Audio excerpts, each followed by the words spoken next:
The president's re-election team says the nationwide protests over the last few weeks are justifying them to resume in-person rallies. One America's Rion has more from Washington. June 19 in Tulsa, Oklahoma. This is where the Trump campaign plans on hosting its first in-person rally since the nationwide lockdown. One American News caught up with Principal Deputy Director of Communications for the Trump campaign, Perrine. Perrine says Trump rallies are one of the campaign's more powerful tools in the campaign toolbox. There is truly nothing like a Trump rally. You're there with the music and all of these big-time supporters of the president, and even people for their first time, they're coming out to see their president in person. It's so iconic to President Trump, his availability, his wanting to be out with the American people and talk directly to them. And we are so excited to be able to get back out there. More importantly, Trump rallies are not just about firing up the base. One reason these rallies are so uniquely effective, says Perrine, is the diversity of attendees.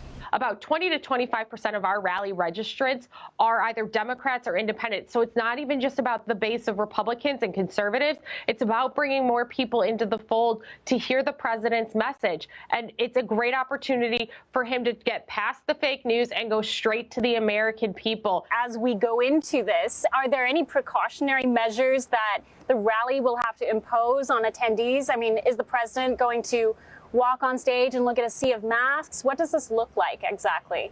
The final logistics are still being hammered out and will be given to the public and to rally goers as soon as they are available. But this is the president's priority always. The top priority is the safety and health of the American people. He will not waver in that. Let's shift gears and talk about swing states. I know that it's been pretty difficult to campaign virtually, especially in areas that the campaign is really targeting: swing states, blue states.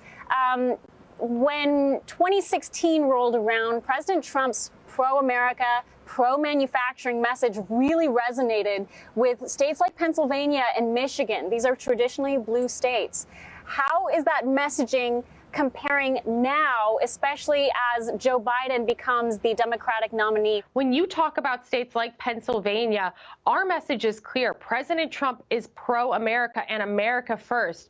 Joe Biden wants to decimate energy in this country after President Trump built energy independence. Talk to the over 600,000 people in Pennsylvania whose jobs depend on energy. Joe Biden supports the Green New Deal and a ban on fracking. In a state like Pennsylvania, that's a conversation we will absolutely have. And in Michigan, let's have a conversation about Joe Biden's disastrous record on trade. We can talk about auto manufacturing, how the Obama-Biden administration thought you needed a magic wand to bring manufacturing jobs back to the United States.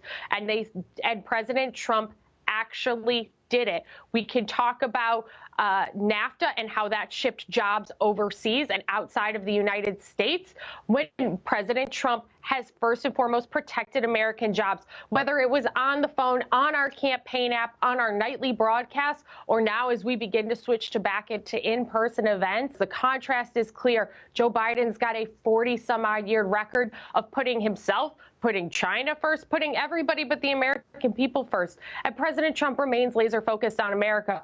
Doesn't matter where we go, we have a message to be able to contrast with Joe Biden.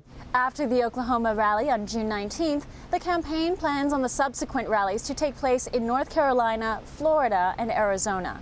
Rion, One America News, the White House. Want to see more videos like this? Click on the link below and subscribe to One America News on YouTube, and call your cable provider and kindly demand that One America News is added to your lineup. Call and subscribe today.